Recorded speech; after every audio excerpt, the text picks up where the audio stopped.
네, 오늘 본문은 다니엘의 기도문이에요. 다니엘은 평소에 기도했어요. 그 앞에 그 6장 보면 그 왕 외에 다른 신에게 또 다른 누구에게 기도하면 사자굴에 던진다 했는데 그거 알면서도 정해진 시간에 기도했어요.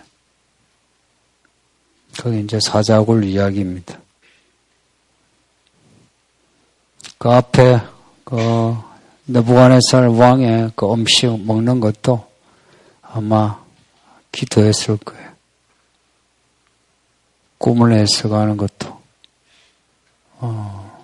벨사살 할 때 글 해석도 다 기도했을 거예요. 근데 그 기도문은 성경에 안 나와요. 근데 오늘 이 본문은 이 기도문은 기록되었다 하면 이 기도문은 좀 특별한 겁니다. 늘 기도하는 다니엘인데 오늘 본문만 기록이 되었다 하면 특별하다. 이런 기도문에서 다니엘의 믿음 배우고 우리도 이런 기도하자 하는 게 메시지입니다. 다니엘이 기도하게 된 동기가 2절에 나와요. 다리오 원년 메대 사람 다리오 있고요. 뭐 또 다른 다리오 있고요. 달라요. 메대 사람 다리오는 꼭 이런 메대 앞에 붙여요. 메디아. 벨살살의 그 바벨론 무너지고 이어 바벨론 그 땅을 통치하게 된 거예요. 그 고레스 왕이 세운 사람입니다. 고레스하고 같이 왕이라 이름을 가졌지만 일제 식민지에 뭐 대리 왕 세우듯이 그렇게 세운 겁니다. 다리오 원년에 예레미야서 읽다가 이제 뭔가 깨달은 거예요. 예레미야서 29장 10절에 70년 이야기가 나오는데 바벨론에서 70년이 차면 하나님이 이스라엘을 돌보아 다시 돌아오게 하신다는 그런 내용이 나와요. 그걸 읽고 그 70년이 이때다 한 것을 깨달은 거예요. 고레스가 바벨론 점령하고 그 내린 조치가 그 칙령이 유대인들을 유대 땅으로 예루살렘으로 보내 성전을 재건케 하는 중건케 하는 일을 해요. 특이하고 특별한 사건이에요. 그 다니엘이 이런 일련의 사건을 접하면서 예레미야서의 그 말씀이 이루어진 걸 깨달은 거예요. 그러면서 이 마음이 되면서 기도하지 않을 수 없는 그런 마음 가지게 된 겁니다. 뭐 이래 생각하시면 돼요. 일제 식민지 전에 어느 한 목사가 이 나라가 일제 강점하에 있다가 36년 지나면 해방이 된다. 이렇게 예언을 했어요. 네, 1945년에 36년째가 되던 해에 해방이 된 거라. 그걸 생각지 않다가 그 목회자 설교문을 읽다가 그걸 딱 봤으면 이 해방이 우연히 된 게 아니고 하나님이 하게 하셨다 하는 것을 깨닫는 동시에 전율이 일어나겠죠. 와, 말씀대로 하셨다. 그러면서 아예 말씀대로 하셨네. 신기하네. 그러진 않겠죠. 왜 하나님이 우리를 일찍 식민지하에 뒀나? 왜 하나님이 우리 이스라엘을 바벨론 하에 뒀나? 무슨 문제가 있었나? 그 문제를 이제 찾으면 다시는 우리가 이런 일찍 식민지, 다시는 바벨론 하에 있지 않게 해달라고 기도하지 않겠어요? 여기 작은 믿음을 가진 분이라도 그러지 않겠습니까? 다니엘이 지금 예레미야서 읽고 이 하나님의 말씀의 성취에 이 마음이 업이 된 거예요. 그래서 기도해야 되겠다. 그리고 기도하는데 이 문제는 작은 문제가 아니에요. 자신과 이 나라, 이 민족의 명운이 달린 그런 그 문제인 것을 문제의식을 가지고 기도하는 거예요. 그 각오가 어떻겠습니까? 그래서 금식하는 거예요. 여러분도 큰 문제 있으면 다 금식하죠, 그죠?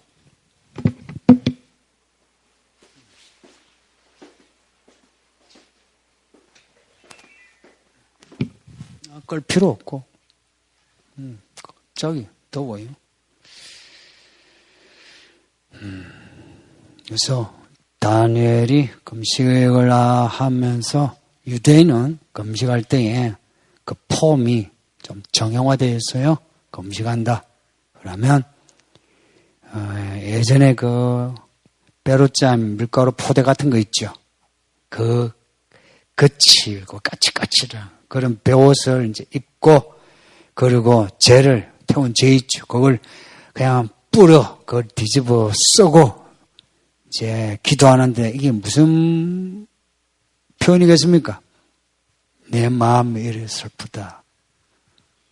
내 이 기도가 이렇게 비장하다 하는 거. 하나님에 대한 봐주세요 하는 거죠. 그렇죠? 그 기도를 하는데 그 내용이 4절에서 19절까지입니다. 그 다니엘이 기도한 그 내용 아까 읽었지만 그 앞부분만 읽어도 뭐 이래요. 내 하나님 여호와께 기도하며 자복하여 이르기를 크시고 두려워할 주 하나님 주를 사랑하고 주의 계명을 지킨 자를 위하여 언약을 지키시고 그에게 인자를 베푸시니이요. 우리는 이미 범죄하여 폐역하며 행악하며 반역하여 주의 법도와 규례를 떠났사옵고 우리가 또 주의 종 선지자들이 주의 이름으로 우리들에게 말씀한 것을 듣지 아니하였나이다. 주여 공의는 주께 돌아가고 수치는 우리 얼굴로 돌아오며 오늘과 같아서 유다 사람들과 예루살렘 거민들과 이스라엘이 가까운 곳에 있는 자들이나 먼 곳에 있는 자들이 다 주께서 쫓아내신 각국에서 수치를 당하였사오니 이는 그들이 주께 범죄하였음이니이다. 주여 수치가 우리에게 돌아오고 우리의 왕들과 우리의 고관들과 조상들에게 돌아온 것은 우리가 다 주께 범죄하였습니다만은 주 우리 하나님께는 긍휼과 용서하심이 있사오니 이는 우리가 주께 폐역하였사오며 우리 하나님 여호와의 목소리를 듣지 아니하며 여호와께서 그의 종 선지자들에게 부탁하여 우리 앞에 세우신 말씀을 행하지 아니하였음이니이다. 이 기도문이에요. 이거 하나님께 말한 내용이에요. 이 기도문 아까 읽으면서도 이 방금까지 몇 구절 읽으면서도 여러분이 같이 공감하는 게 있어요. 이 기도에 제일 먼저 하는 게 뭡니까? 회개죠. 우리가 잘못했다. 이 범죄, 죄에 대한 이야기가 이게 계속 반복이 돼요. 우리가 하나님의 율법 안 들었고 법도 안 지켰고 하나님이 선지자를 보내셨는데 그 선지자들이 하는 말도 안 들었고 그것도 뭐 일부만 그런 게 아니고 제사장은 제사장대로 고관들은 고관대로 백성은 백성대로 다 하나님의 말씀을 안 지켰다고 그걸 고백하고 있고요.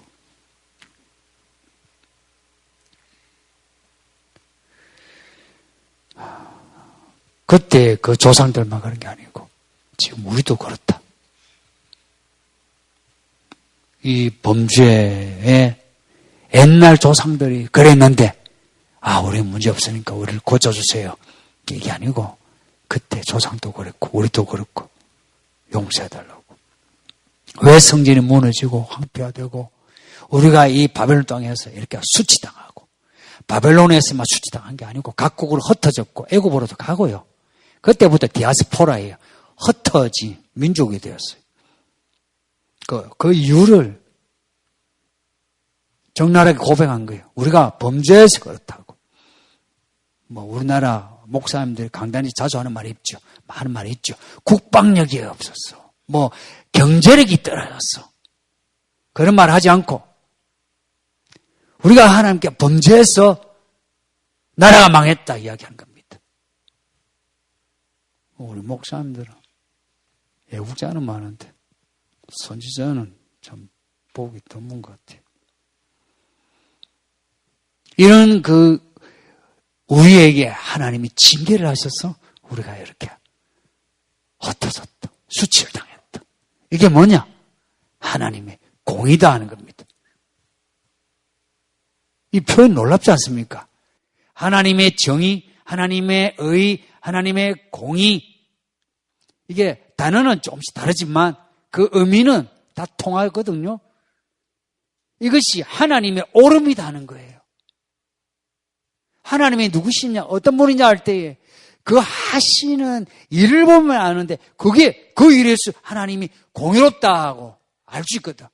근데 그 일이 우리를 치셔서 우리가 흩어져 가지고 수치를 당한. 그게 하나님의 공의다 하는 겁니다.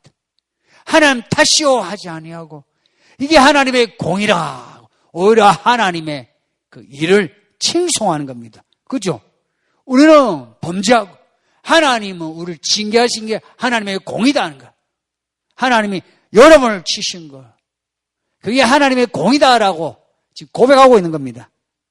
아니 맞아도 싸다고 나와 나 같은 민족은 맞지 않으면 하나님이 안 계신 거라고.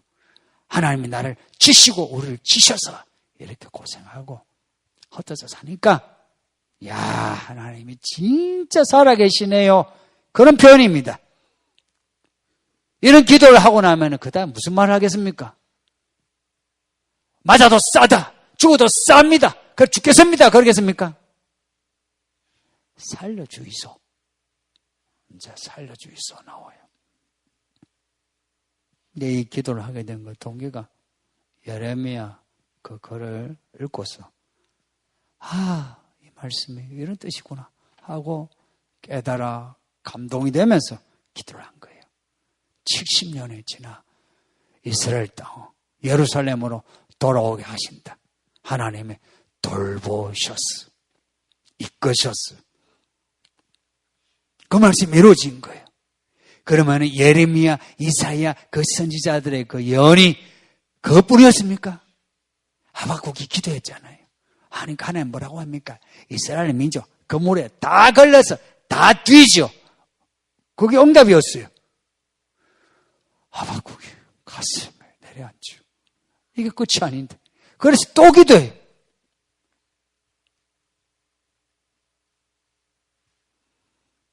이스라엘이 그렇게 다 찢어지고 부서져도 하나님의 결론은 거기서 끝난 게 아니고 싸매시고 치유하시고 세우시고 강건케 하시는 이게 이제 선지자들 예언의 결론이에요. 그러니까 말씀대로 우리가 이렇게 포로생활을 했구나. 이게 이제 딱 드러나고 이제 돌아가게 되면 기도하는 것 뻔하잖아요. 하나님의 그 말씀이 약속인 거라. 말씀이 우리에게 이루어져 징계가 된 거. 그것 또한 약속이고 또한 그 징계를 이제 그치시고 예루살렘으로 돌아가게 하시니까 이제 돌아가서 일어날 일만 남은 거죠.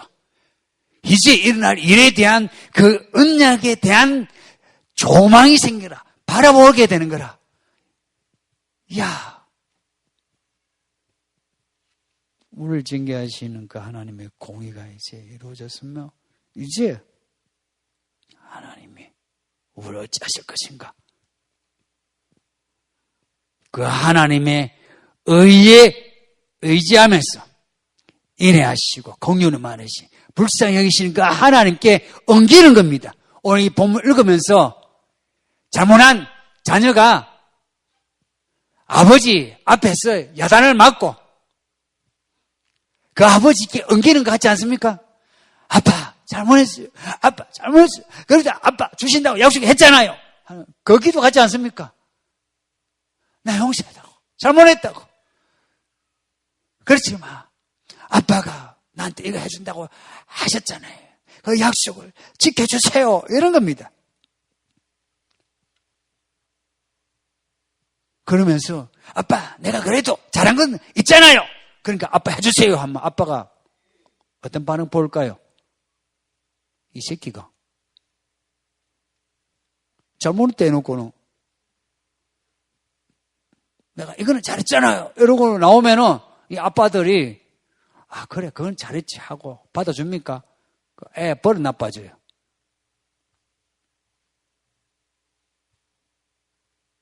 그러니까 하나님을 믿는다는 거는 하나님을 알고 엉기는 거예요. 이 말을 잊지 마요.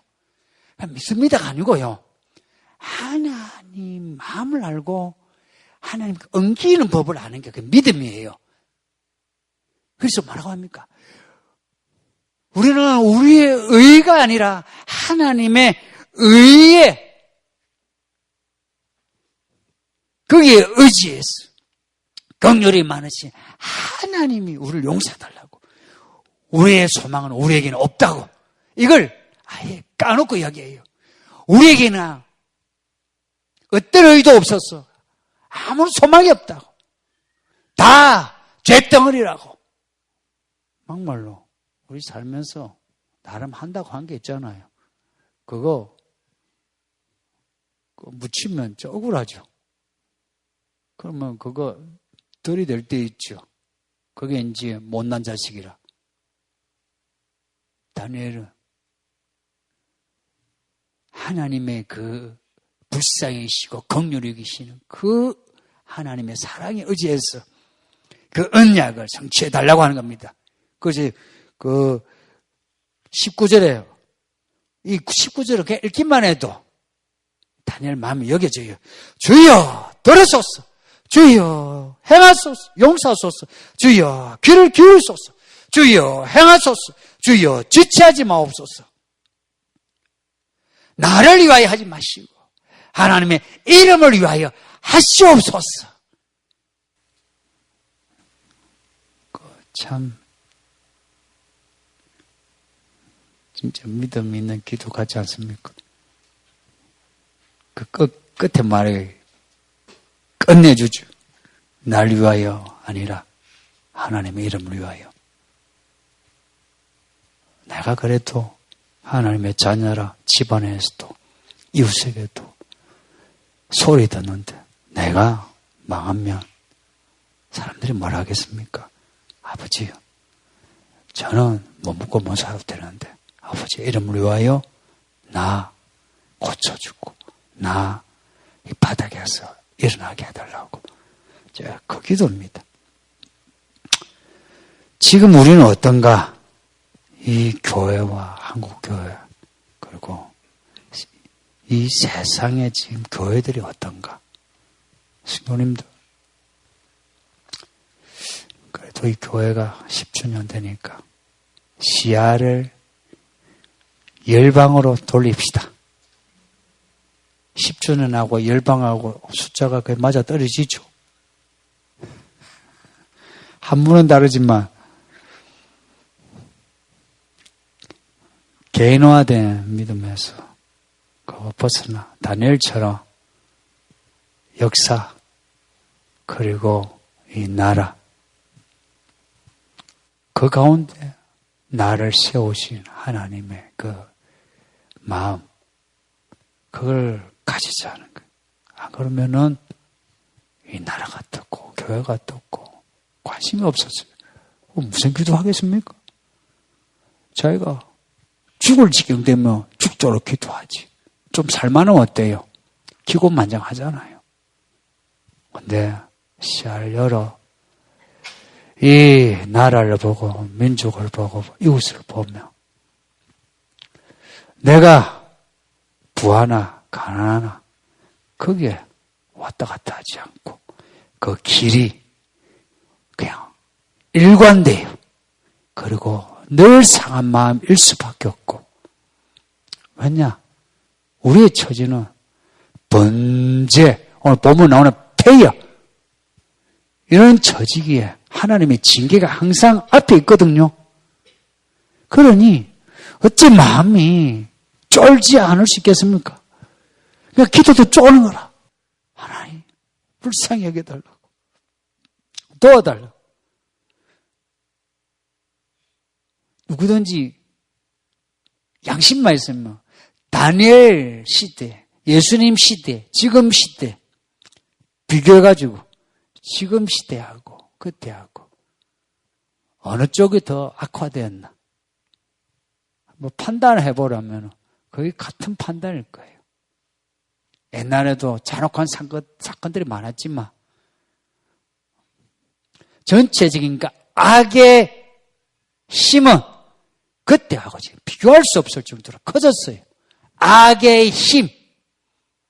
뭐 법이 나빠지고 뭐 그런 거 말고요. 자본주의가 좋고 뭐 공산주의 나쁘고 이런 거 말고 그냥 악말입니다. 자본주의도 있고 공산주의도 있는 그 악. 그 악의 힘이 어떤가 한번 생각해 보세요. 그럴 때만 하나님이 지금 징계 막대기를 지금 들고 계신 거죠. 그렇죠? 이미 그걸 보험세에서 혹은 서신서에서 계시록에서 말씀하고요. 그리고 그 마지막 그 때 그게 2000년간 지속이 됐지만 요 근래에 와가지고 그 마지막 때란 게 몰아서 이제 진짜 마지막 타임이 이제 된 겁니다. 그 징조를 우리가 보고 있어요. 여기 한 20대 이상만 되어도 우리 애들이 20대 초반이고 한데도 하는 말이 그래요. 아, 요즘 애들은 우리하고 다르다고. 우리도 옛날에 그런 말 했지만 그 변화가 급변이에요. 너무 달라진 거라. 그 징조 중에 하나가 교회가 무너지고 있습니다. 건물은 곳곳에 랜드마크처럼 와 건물 멋지다 하는 교회 많은데 근데 교회 안이 부패하고 있어요. 목사부터 성도까지 어르신부터 애들까지. 그래서 교회 안에도 서로 욕하고 교회 밖에서 교회를 향해서 욕을 하고 그렇게 욕을 먹으면은 있잖아요. 아, 교회가 왜 이리 시끄럽노? 무슨 문제가 있지? 아, 우리에게 무슨 문제가 있나? 하고서 서로가 엎드려가지고 머리를 싸매서라도 무슨 문제가 있나 알려고 해야 되는데 교회 안에서 시끄러우면 패거리 지으면서 저쪽 패거리 보고 나가! 하든지 아니면은 우리는 옳고 당신이 틀렸어. 이런 패거리가 더 심화되고 교회 바깥에서 사회에서 언론에서 교회를 뭐라 하면은 거기 교회가 복음을 전하다가 욕을 먹었으면 그래 끝까지 가자. 죽으면 죽으리라 이러면 되는데 잘해가지고 욕먹는 거 아니잖아요. 잘못해가 욕을 먹으면 목사부터 어린아이까지 다 그리고 교회는 다 그리스도의 몸도 교회 아니에요. 무슨 문제가 있노? 우리가 무슨 문제가 있노? 왜 수치를 당하노? 우리 범죄를 우리가 보고서 반성을 하고 고백을 하고 회개를 하고 변화가 되어야 되는데 이거는 교회가 사회가 반기독교적이다. 이 정부는 빨갱이다. 참 교회가 돈 좀 있고 대가리 굵어지니까 사회 헤게모니 싸움을 하려고 해요. 제일 못된 게 그거예요. 옛날 중세 때 그랬고 예수님 죽일 때 유대인들이 그랬어요. 그 사회 헤게모니 싸움이었어요. 그러다가 예수가 땅 앞에 있으니까 헤롯하고 바리새인 사두개인 제사장 다 한 통속이 되는 거라. 근데 이 교회가 세상에 어떠한 이데올로기에 집착해가지고 저쪽은 빨갱이요, 저거는 보수 꼴통이요, 그따위 소리는 하고 있고 또 최근에는 또 신학도 한 분도 아니고 성경도 모르는 법학교수 한 분이 온 교회를 다니면서 동성애에 대해서 뭐에 대해서 하면서 이 사회와 이 교회를 진영으로 갈라가지고는 저쪽은 마귀 새끼 우리는 싸워야 한다 그래. 싸우기 전에 엎드려서 눈물 흘려야 되고 욕을 먹은 그 문제를 해결을 하고 싸워야 되거든요.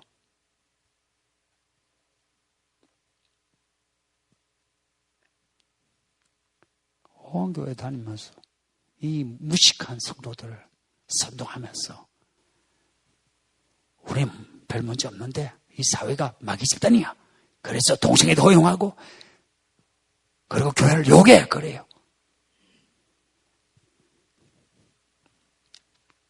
허접한 이단들에게 교회가 무너지는 거나 그러한 선동가에게 현혹이 돼서 우와 그렇구나 하고 패거리 짓는 거하고 그 현상이 비슷한 거 아십니까? 내가 하는 말 이해가 되세요? 그 비슷한 거 아십니까? 너무 서글프지 않습니까? 믿은 지 그래도 꽤 되고 그래도 교회를 한다는 우리가 어떻게 그렇게 바람이 나는 겨처럼 한번 저쪽으로 확 불러가고 한번 또 이쪽으로 불러가고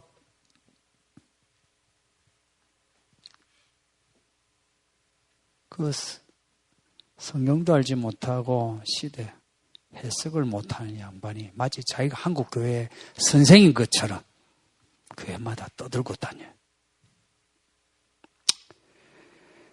이런 일이 있을 수 있다는 게 전 사실 너무 신기하고 신비로워서 전율이 생겨. 닭살이 돼요. 닭살. 제가 생각을 할 때마다 어떻게 이런 일이 있지? 제가 부산에 있을 때 이 신천지나 이 안상원 같은 이런 허접한 이것들이 이렇게 클 줄이야. 우와, 서울 오니까 바글바글해요.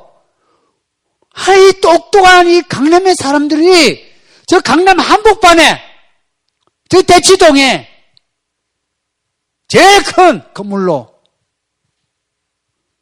이단이 서 있어요.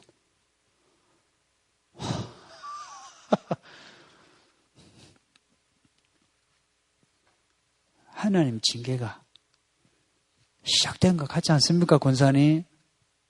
예?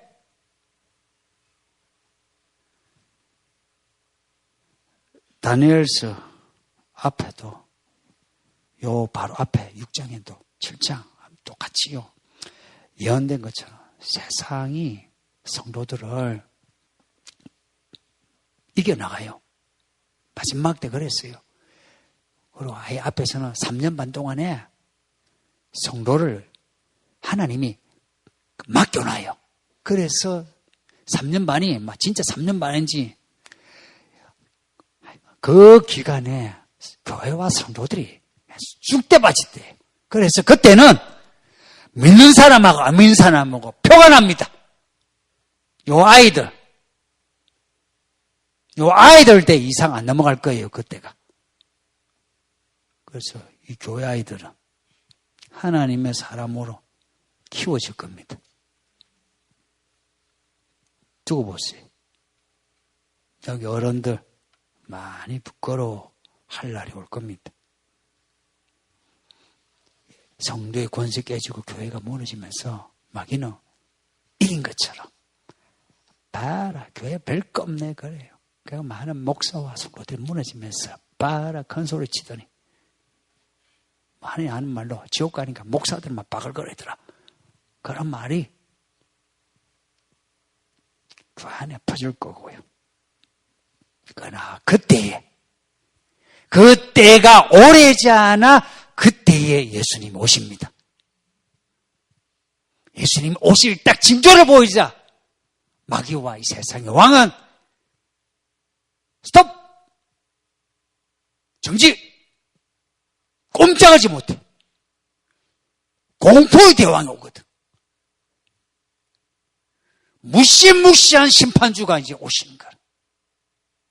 그날에 그 고난을 견뎌낸 사람들은 나팔 불듯이 막 춤을 출 거예요. 오셨다. 예수님이 오셨다. 오신다. 그러나 마귀와 악령들 그리고 그에 추종한 사람들은 전부 다가 정지 상태일 거예요. 그날이 다가오는데 지금 빨라지고 있습니다. 이럴 때 우리가 해야 할 일이 뭐겠습니까? 다니엘처럼 엎드리는 겁니다. 근데 이걸 안 펼치고는 못 엎드려요. 이걸 안 펼치고 엎드린 사람은 전부 다 아는 것 같더라. 모르고 이단에게 쏠려가듯이 그런 허접한 선동에 쏠려가듯이 어느 쪽이든지 흘러가는 거라. 그런데 이 말씀을 읽고 생각하고 묻고 깨닫고 감동하고 엎드려 기도하고 고백하고 회개하고 변화되고 또 해나가고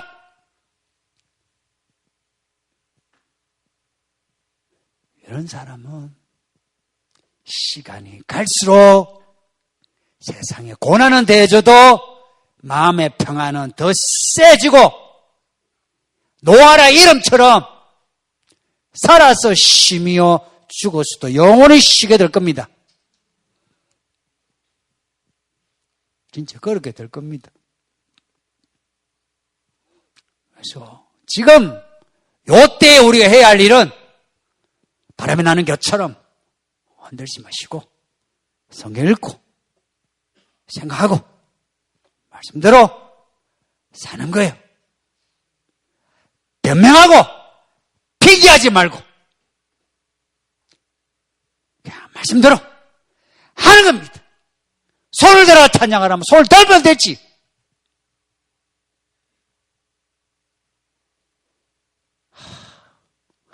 참 우리가 자뻑이 심해. 오래 교회에 묵은 사람들. 이럴 때일수록 아빠에게라도 마이처럼 옮기는 겁니다. 아버지 잘못했습니다. 내가 잘못했습니다. 정말 잘못했다. 용서해달라고. 잘못했다. 난 맞아 사도 가난해도 싸고 아빠도 싸고 암이 걸려도 싸고 내 자식이 죽어도 싸고 싸다고 하나님 용서해달라고. 하나님 날 용서해달라고. 잘못했다. 날 불쌍히 여겨달라고.